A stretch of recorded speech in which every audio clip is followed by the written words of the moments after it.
അങ്ങനെ ഒരു വീക്കെൻഡ് കൂടെ വന്നിരിക്കുകയാണ് സുഹൃത്തുക്കളെ. കഴിഞ്ഞ 2 ആഴ്ചയായിട്ട് മോഹൻലാൽ നല്ലോണം കിടന്ന് മെഴുകുകയാണ്. സിബിൻ ഔട്ടായതിനു ശേഷം മോഹൻലാലിന് ഒട്ടും വയ്യ ഒരവസ്ഥയാണ്. ഇന്നിനി ഈ ആഴ്ച നോറയെ പൊക്കി അടിക്കുമോ, അതൊക്കെയാണ് നമുക്ക് നോക്കാനുള്ളത്. ശരണ്യ പോകുന്നു എന്നാണ് അറിയാൻ കഴിഞ്ഞത്. അതെന്തായാലും നല്ലൊരു തീരുമാനമാണ്. ശരണ്യ പിന്നെ ശ്രീരേഖ അവരെയൊക്കെ പുറത്താക്കുന്ന നല്ലത്.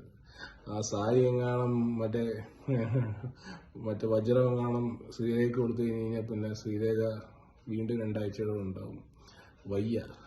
വയ്യാത്തതുകൊണ്ട് ശ്രീരേഖയും ശരണ്യയും ഒക്കെ പെട്ടെന്ന് തന്നെ പാക്ക് ചെയ്ത് പോട്ടെ. പിന്നെ ഉള്ളതെന്ന് പറഞ്ഞു കഴിഞ്ഞാൽ സാബു ഇവിടുന്ന് എല്ലാവരെയും നല്ല മോട്ടിവേറ്റ് ഒക്കെ ചെയ്തിട്ട് പുറത്തു പോയിട്ട് നല്ല പണി കൊടുക്കുന്നുണ്ട്. സാബുവും ലൈവിൽ വരുന്നുണ്ട്. വന്നിട്ട് ഹോട്ടലിനെ പറ്റി ഒരുമാതിരി തുക്കട ഹോട്ടലാന്നൊക്കെ പറയുന്നുണ്ട്.